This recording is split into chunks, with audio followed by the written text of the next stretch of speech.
எப்படி இந்த ஆளுமா டோலுமா சட்டம் ஒழுங்கு அவுட்டுமா, அதான் அது விழிப்புணர்வா. எங்க ஊர்ல சாவுக்குறை மாரில் அடிச்சு மாரில் அடிச்சு எப்படி அழுவான் தெரியுமா, ஐயோன்னு. அப்படி பல பேர் நான் தான் மாற்று வடிவேல் சொல்லுவார், 400 அப்படிதான். ஓ மது போர்ல செத்தேன் ஐயா தூங்கினாரு, நீர்ல செத்தேன் அம்மா தூங்கினாங்க. 2 பேரையும் ஒழிச்சா தானே நாங்க தூங்க முடியும்.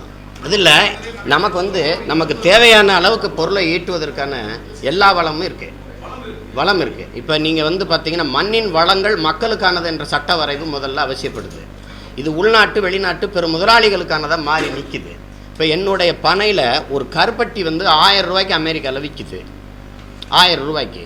அப்போ இந்த கருப்பட்டி பனை அதிகமாக இருக்கிற ராமேஸ்வரம், ராமநாதபுரம், இல்லை தென்னை அதிகமாக இருக்கிற கன்னியாகுமரி, அந்த கோவை, பொள்ளாச்சி, அங்கங்கே அந்த வளம் சார்ந்த தொழிற்சாலைகளை நிறுவி அதில் இருந்து பெருக்கிக்கொண்டே வரணும். இப்போ உதாரணமாக நான் என்ன சொல்கிறேன், நீங்கள் பார்த்தீங்கன்னா குட்டியாக நிறைய தொழிற்சாலைகளை நிறுவி விட்டுருவேன். அந்தந்த பகுதியில் வேலை இல்லைங்கிறது வராது. இப்போ உதாரணமாக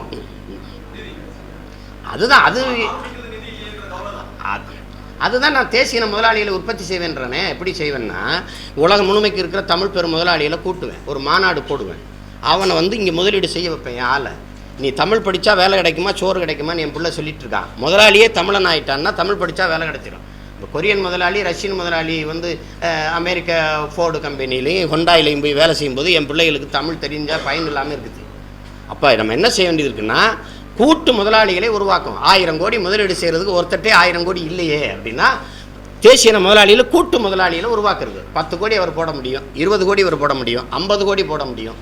அப்படிங்கும்போது அவரவர் 100 முதலாளி, 200 முதலாளி, கூட்டு முதலாளி, அரசும் தன்னை ஒரு பங்குதாரராக இணைச்சிக்கிறது.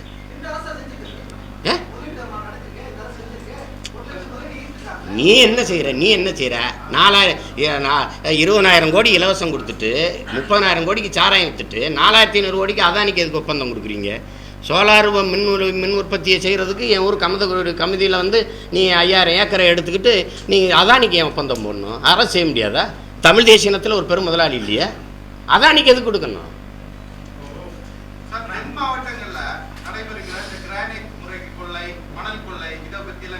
அதான் நீங்கள் சொல்கிற அந்த கொள்ளைகள் தடுக்கப்பட்டு அரசே முறைப்படி அந்த நம்ம தேவைக்கு எடுத்துக்கொண்டு போனாலே அதிலே பல ஆயிரக்கணக்கான கோடி வருமானத்தை ஈட்ட முடியும். அதனால தான் சொல்கிறேன், இந்த மண்ணின் வளங்கள் மக்களுக்கானது. அரசு பொதுமையாக்கி கொண்டு அரசே இதை இது பண்ணணும். தனி முதலாளிங்கும் போது வளச்சுரண்டல் நடந்துருது. அதுதான் இப்போ இங்கே என்னென்னா விளைநிலங்கள் இருக்கிறதே கொஞ்சம் தான், அந்த வளங்கள் கொஞ்சம் தான் இருக்குது. அது இந்த மாதிரி வீட்டு மனைகளாக மாறிக்கொண்டிருப்பது ஒரு பேராபத்து. இப்போ எல்லாருமே என்னென்னா தொழிற்சாலை தொடங்குறது அப்படின்னு நினைக்கிறாங்க. இப்போ அது சிறப்பு பொருளாதார மண்டலங்களை உருவாக்குவது, பெரும் முதலாளிகளுக்கு நிலத்தை பறித்து கொடுப்பதுங்கிறதுல எந்த தொழிற்சாலையும் அரிசி பருப்பை விளைய வைக்கிறது இல்லை, உற்பத்தி செய்கிறது இல்லை. அது நிலத்தில் தான் விளையணும். அந்த வளத்தை நம்ம இழக்கும் போது இது பேராபத்தை சந்திக்கிறோம். இன்றைக்கி ஒரு விவசாயி தற்கொலை செய்கிறான்னா அது வெறும் செய்தி. ஆனால் நாளைக்கு நம்ம சோறு இல்லாமல் சாக போகிறோங்கிறதுக்கான எச்சரிக்கை. அதை கவனத்தில் எடுத்துக்கிறணும். அதனால தான் நமது அரசு என்ன செய்யுது, வேளாண்மையை தேசிய தொழிலாக அறிவிச்சுட்டு அரசே வேளாண்மை செய்யுது. பண்ணை நிலங்களை உருவாக்கி 1000 ஏக்கர், 2000 ஏக்கர், 3000 ஏக்கர்னு என் மக்கள்கிட்ட அரசு இடம் போக மீதி தேவைப்பட்டால் மக்கள்கிட்ட 90 ஆண்டுக்கு அல்லது 35 ஆண்டுக்கு ஒத்திக்கை பெற்று நிலத்துக்கு உரிமையாளர் அதில் வேலை செய்யலாம் விரும்பினா, இல்லைன்னா வெளியில் நிற்கலாம். அரசே வேளாண்மை செய்ய போகுது, அதில் என் பிள்ளைகளுக்கு வேலை வாய்ப்பு கொடுக்க போகுது. இப்போ உதாரணமாக ஒரு 2000 ஏக்கரில் நான் எள்ளு விளைய வைக்கிறேன் அப்படின்னா, இந்த மண்ணில் எள்ளு தான் வரும்னா எள்ளுலேருந்து 1/2 கிலோமீட்டரில் எண்ணெய் தயாரிக்கிற தொழிற்சாலை. இப்போ இது வரும் ஒரு தக்காளி தான் வருதுன்னா தக்காளி விளைய வைக்கிறது. தக்காளியிலிருந்து இது ஆடு மாடுகள் வளர்த்தலை, பண்ணை நிலங்கள் நார்வே, ஸ்வீடன், இப்போ டென்மார்க் போல், ஆஸ்திரேலியா போல், நியூசிலாந்து போல் பண்ணை நிலங்களை அரசின் சொந்த இடங்களை இந்த மேய்ச்சல் நிலங்களாக மாற்றி அங்கே ஒரு ஆடு மாடு வளர்த்தல். அது பாரம்பரிய எங்கள் நாட்டு மாடு, A2 பால் தரக்கூடிய இந்த நாட்டு மாடு ஆடு. எனக்கு கறி, சென்னைக்கு கறி ஆந்திராவிலேருந்து வருது. ஏன் வருது? என்னுடைய பொருளாதாரம் 1 கிலோ கறி 500 ரூபா. அப்போ எவ்வளோ பேர் கறி சாப்பிட்றான்? 100க்கு 95 பேர் கறி சாப்பிட்றான். முட்டை சாப்பிட்றான், 100க்கு 90 பேர் முட்டை, 100 பேர் 100க்கு 95 பேர் பால். காய்கறி உணவு 100 விழுக்காடு எல்லாரும் சாப்பிட்றான், 100க்கு 100 பேரும் சாப்பிட்றான். ஆனால் என்னுடைய பொருளாதார இதெல்லாம் இங்கே இருக்குது, என்னுடைய நிலத்தில் இருக்குது. ஆனால் அதை விட்டுட்டு என் மக்கள் வெளியேறிட்டான். காரணம், வேளாண்மை செய்வது படிப்பறிவு இல்லாத செய்கிறது, ஆடு மாடு வளர்ப்பது முட்டாள்கள் செய்கிறதுன்னு ஒரு உளவியல் நோய். அப்போ ஆடு மாடும் நம் செல்வங்கள். நமது வருமானம் நம்ம அவமானம் இல்லடா, வருமானம் வெகுமானம்னு என் மக்களுக்கு உணர்த்த அந்த பணியை அரசு பணியாக நம்ம மாற்றிடுறோம். அப்போ அரை காசுனாலும் அரசாங்க காசாக இருக்கணும்ப்பா, கால் காசுனாலும் கவர்மெண்ட் காசாக இருக்கணும்ப்பான்னு எங்கள் மக்கள் பேச்சுக்கிறான். அப்போ அந்த கவர்மெண்ட்டுக்கே காசு நம்ம தான் கொடுக்குறோங்கிறத அவனுக்கு உணர்த்தணும். அப்போ ஒரு ஆடு மாடு வளர்த்தலை பண்ணை நிலங்களை உருவாக்கி மேய்ச்ச நிலங்கள் உருவாக்கி வளர்க்கும்போது பெருத்த செல்வம் நம்ம கொண்டு வந்துட முடியும். என்னோட கருப்பட்டி 1000 ரூபாய்க்கு அங்கே விற்கிது. என் தம்பி அமெரிக்காவில் வந்து எடுத்து சொல்கிறான், இன்னும் 28 விழுக்காட்டு மக்கள் வந்து இயற்கை வேளாண் உணவுக்கு தவிச்சிக்கிட்டு இருக்கான். அதை இந்த அமெரிக்காவில் நிறைவு செய்ய முடியல. நான் மொத்தமாக என் நிலமுண்மைக்கு வேளாண்மைக்கு போயிடுவேன். அங்கங்கே பண்ணையாக சின்ன தொழிற்சாலைகள், வேலை இல்லைன்னு என் மக்கள். இப்போ ஒன்றுமே இல்லை, ஓலை பாய் வருது, சீனா பாய் வருது, சீன கிளுகிழுப்ப, சீன கதவு, சீன சன்னல். என்னுடைய தச்சர்கள் அப்படி கல் அந்த ஒவ்வொரு நிலையும் போய் எங்கள் ஊர் காரைக்குடியில் வந்து பாருங்கள், எங்கள் வீடுகளை அந்த ஒவ்வொரு கதவையும் எவ்வளவு அழகு உணர்ச்சியோடு செஞ்சான். அந்த தச்சர்லாம் என்ன பண்ணுறான், செத்து போயிட்டான். மறுபடியும் மீட்டுருவாக்கம் செஞ்சு ஒரு நிறுவனப்படுத்திடுவான். இது போல் ஒரு புத்தகத்தை வச்சுக்கிடுவோம். நீங்கள் வரும்போது பார்ப்பீங்க, இப்படி புரட்டி 30 நாளைக்கு ஒரு தடவை அந்த மாதிரியை மாற்றி வடிவமைச்சு எங்கள் ஓவியர் பிள்ளைகளை வச்சு போடுவோம். எனக்கு இந்த மாதிரி ஜன்னல் வேணும், என் வீட்டுக்கு இப்படி ஒரு கதவு வேணும், இப்படி ஒரு நிலப்படி வேணும் அப்படின்னு அந்த ஒப்பந்தத்தின் அடிப்படையில் செஞ்சு கொடுப்போம். எல்லாம் நிறுவனமயம். எல்லாமே நீங்கள் நெசவு சோலையில் வந்து அந்த சௌராஷ்டிரா மக்கள் தான் நெசவு செய்வாங்க, முதலியார் தான் நெசவு செய்வாங்க, ஒழிக்கப்படுது. அந்த நிபுணர்களை வைத்துக்கொண்டு பயிற்சி கொடுத்து மூலப்பொருளை நான் தந்துடுவேன், நீங்கள் செஞ்சு என்கிட்ட கொடுத்துருங்க, நான் சந்தைப்படுத்தி விற்றுக்குருவேன். எல்லாம் அரசு வேலை. அப்போ எங்கெங்கே என்ன வளம் இருக்கோ அது சார்ந்த தொழிற்சாலை, அது சார்ந்த வேலை வாய்ப்பு. அப்போ நிலமும் வளமும் சார்ந்த தொழிற்சாலை, வேலை வாய்ப்பு, வளர்ச்சி, இதுதான் நமது திட்டம்.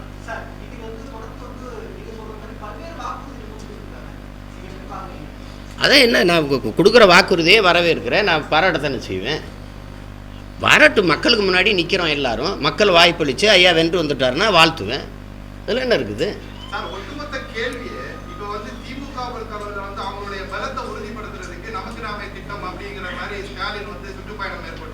அது ஒரு திட்டம்னு நீங்கள் சொல்கிறீங்க பாருங்க. நமக்கு நாமே இவ்வளவு காலமாக அரை நூற்றாண்டுகளாக அந்த கட்சி அதன் தலைமை நமக்கு நாமேன்னு தானங்க வாழ்ந்துக்கிட்டு இருக்கு. புதுசாக வந்து நமக்கு நாமே, கட்சி தலைவர் நாமே, பொருளாளர் நாமே, இளைஞரணி நாமே, மகளிரணி நாமே, மத்திய அமைச்சரும் நாமே, மாநில அமைச்சர்களும் நாமே, நமக்கு நாமே. இதில் புதுசாக ஏதோ நமக்கு நாமே. ஆளுமா இங்க பாருங்க,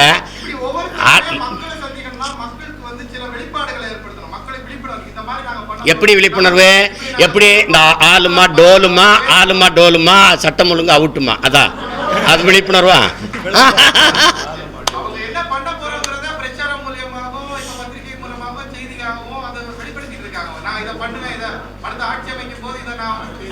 யார் சொல்றா?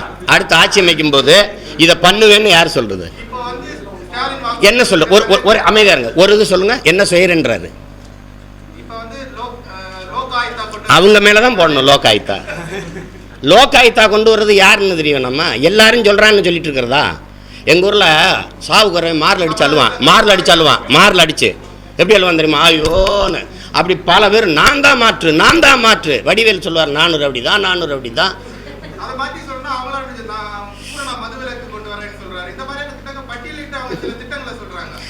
வந்தால் கொண்டு வருவோம்.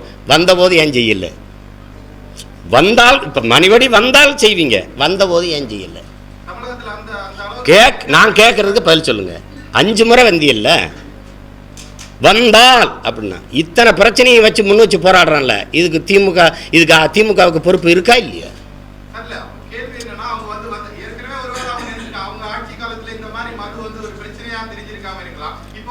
மது அப்படியா?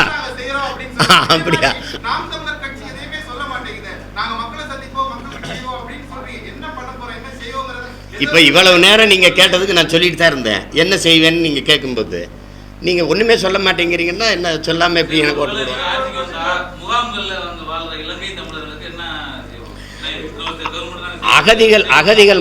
அகதிகள் முகாமும் அழிக்க மூடப்படும்.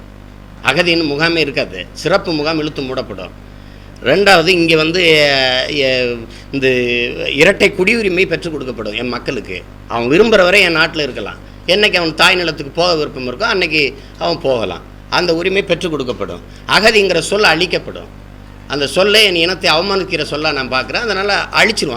அந்த விதையில் வந்தவரையெல்லாம் வசதியாக வாழ வச்ச தமிழினம் தன் சொந்த உறவுகளை தன் மண்ணிலே அகதியாக வாழ வச்சதை அவமானமாக நான் கருதுகிறேன். அதனால் அழிச்சிருந்துருவோம்.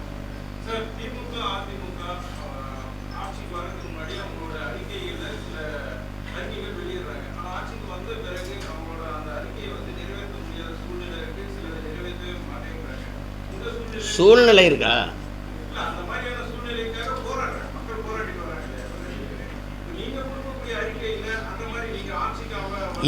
எதை நான் சாத்தியப்படுத்த முடியுமோ, என் மக்களுக்கு வந்து கனவுல மழை பெய்கிற ஆள் இல்லைண்ணா.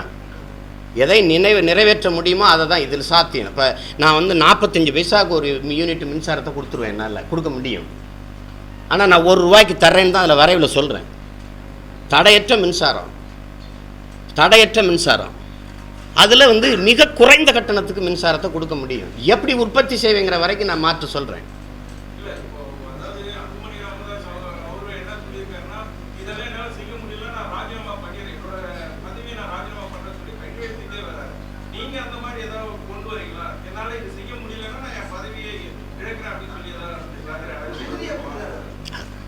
அந்த உறுதியை வந்து எல்லாருமே தான் சொல்கிறேன். நம்ம செய்ய முடியாததை வந்து சொல்கிறதே இல்லை.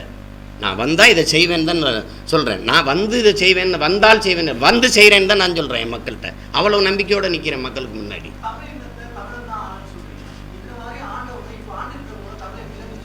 தமிழர் இல்லை தானே? ஒரு நிமிஷம். நீங்கள் தமிழர்னா உங்கள் இனம் சாகும்போது உங்களுக்கு உறக்க வருமா சொல்லுங்கள். முடியாதுல்ல. எப்படி கருணாநிதிக்கு நிம்மதியை தூக்கம் வந்துச்சு எம்ஜி ராமச்சந்திரா மருத்துவமனையில்? என் இனத்தின் பிணத்தின் மீது நாற்காலியை போட்டு பதவி எப்படி உனக்கு அனுபவிக்க முடிஞ்சது? போரில் செத்தேன் ஐயா தூங்கினார், நீரில் செத்தேன் அம்மா தூங்கினாங்க. 2 பேரையும் ஒழிச்சா தானே நாங்கள் தூங்க முடியும். அது வந்து நம்ம வரைவில் சொல்கிறோம். அப்போ வர்றதுக்கு முன்னாடி விடுதலை, நம்ம அதிகாரத்துக்கு வர்றதுக்கு முன்னாடி விடுதலை சேர்த்தா இவ்வளோ காலம் போராடினோம். இப்போ இன்னி காலம் கடந்துருச்சு. 161 விதியை பயன்படுத்தி பிள்ளைகளை வெளியில் விடுவாங்கன்னு நினச்சோம். அது செய்யலை. ஏன்னா இவங்களுக்கு வழக்கு உச்ச நீதிமன்றத்தில் இருக்கிறதுனால அந்த தீர்ப்புக்கு எதிராக ஒரு நடவடிக்கை எடுத்து பாதிப்பு வந்துருமோன்னு பயப்படுது அரசு. அதனால் இன்னி அவங்கள நம்பி பயனில்லை. நாங்கள் எங்களுக்கு அதிகாரம் வரும்போது முதல் வேலை தானே. 10 ஆண்டுக்கு மேலே எவருக்கும் தண்டனை இல்லை. பாலியல் குற்றம், ஊழல் லஞ்சத்தில் ஈடுபடுறவங்க, கூலிக்கு கொலை செய்கிறவங்க, இந்த மாதிரி குற்றவாளிகளுக்கு இந்த விதி பொருந்தாது. மற்றபடி எல்லாருக்கும் 10 ஆண்டுகளுக்கு மேலே தண்டனை இல்லை. அனுபவிச்சவங்களை விடுதலை செஞ்சுருவோம். 2 லட்சம் கோடி ஐயா கலைஞர் ஐயா வீட்லையும் அம்மையார் ஜெயலலிதாவுடைய ஆள்கள் வச்சிருக்க பணத்தை எடுத்தால் இந்தியா பட்ட கடன்லேயே பாதி அடைச்சிடலாம். அதில் நிச்சயமா இந்த கூட்டத்துக்கு பிறகும் வெற்றி எனக்கு நண்பராக நீடிப்பாருங்கிற உறுதி இருந்ததுனாலையும் தான் இந்த கூட்டத்துக்கு நான் வந்தேன். இப்படி கலந்துக்கிட்ட படங்கள்ல தமிழில் பெரிய லிஸ்டே இருக்கு. ஆனால் அந்த படங்கள்லாம் தனுஷ் தயாரிச்சதில்லை. இப்போ வெனிஸில் ஹொரிசாண்டி செக்ஷனில் போய் படம் பார்த்தாலும் விசாரணை படம் டாக்குமெண்ட்ரியா கதைப்படமா அப்படிங்கிற அந்த டீட்டெயில் கூட அதில் இருக்காது. தவறான ஒரு தகவலோட விளம்பரத்தோட இதுக்கு முன்னாடி வந்தது வந்து பருத்திவீரன். ஒரு ரேபிஸ்ட, ஒரு கொலை குற்றவாளியை வச்சு அந்த வன்முறையை, அந்த கஸ்டடியல் வயலன்ஸை போலீஸ் செய்கிறத காட்டினா நாம அதை கைத்தட்டி பார்ப்போமா, விசிலடிச்சு பார்ப்போமா? இது மொத்தத்திலேயே எனக்கு பச்சாதாபம் தான் வருது. அமைப்பை எந்த இடத்துல அமைப்பு இதை செய்யுது, அமைப்பு இதை செய்யுது. நான் அமைப்பை எங்கே கேள்வி கேட்குறேங்க? இவ்வளவு கண்டிப்பா இதை பேசினது போனதுக்கு அப்புறம் நிறைய பேரும் அழிக்க வருவாங்கன்னு நினைக்கிறேன். ஆனாலும்